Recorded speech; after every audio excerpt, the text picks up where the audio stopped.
Washington, this is VOA News.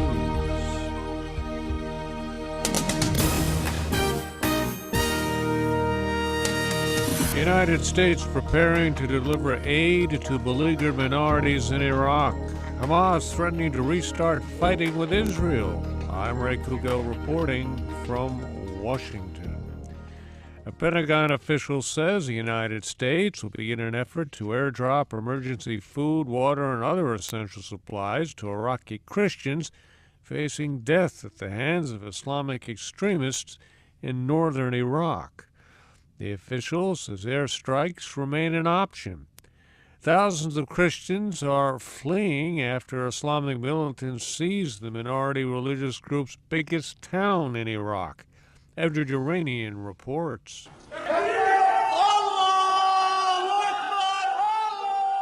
The advance by Islamic State militants caught many Christian families by surprise, driving them from their homes with little warning and little chance to gather possessions. Sunni Islamic State militants captured the mainly Christian town of Karakush and 3 other towns in a sudden attack that followed a string of victories farther north over the weekend. Kurdish Peshmerga fighters were forced to withdraw in the face of the rapid onslaught. Chaldean Archbishop Joseph Thoma told AFP that tens of thousands of terrified Christians are being displaced as we speak. Edward Yeranian for VOA News, Cairo. Extremists from the Islamic State who've taken over much of northern Iraq are threatening to kill religious minorities, including Christians and followers of an ancient religion called Yazidi, unless they convert to Islam. Hamas militants are threatening to restart fighting with Israel if Israeli negotiators do not meet a key demand at truce talks in Cairo. A 72-hour ceasefire is set to expire at 8 a.m. local time Friday unless Hamas accepts Israel's proposal to extend it. Hamas is demanding Israel lift its blockade of a Gaza seaport, which has choked the Gazan economy and keeps Palestinians from traveling. Israel is insisting Hamas disarm.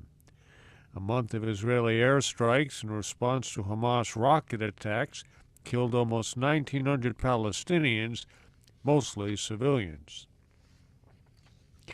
The U.S. Centers for Disease Control and Prevention activated its Emergency Operations Center at the highest level in response to the world's worst Ebola outbreak.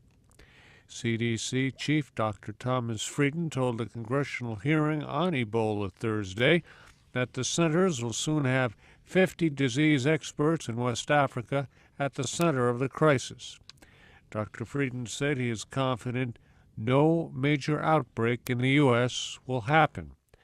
The World Health Organization says Ebola killed more than 930 people in West Africa so far, mostly in Liberia, Sierra Leone, and Guinea.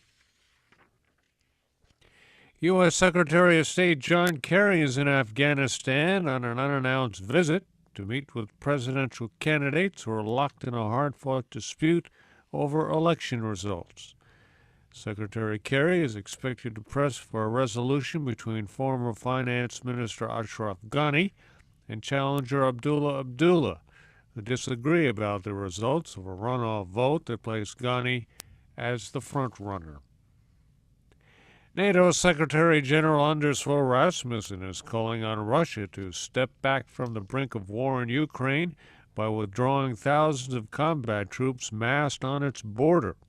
He spoke Thursday in the Ukrainian capital in a show of support for Kiev as government troops battle a pro-Russian insurgency near the Russian border. Other NATO officials warn that the Russian border force could invade Ukraine under the guise of a peacekeeping mission. Western analysts say about 20,000 Russian troops have redeployed near the border in recent days, along with armor, infantry, special forces, and aircraft. Former National Security Agency contractor Edward Snowden is being granted permission to stay in Russia for 3 more years. His attorney says Snowden is working in the field of information technology and holding a job as a condition of his remaining in Russia. Snowden is charged in the United States with theft of government property and unauthorized communication of national defense information. Residents and tourists in the U.S. Pacific island state of Hawaii are bracing for one hurricane while keeping a close eye on a possible second one. Hurricane Isel is on a path toward the state's largest island, carrying maximum sustained winds near 150 kilometers an hour.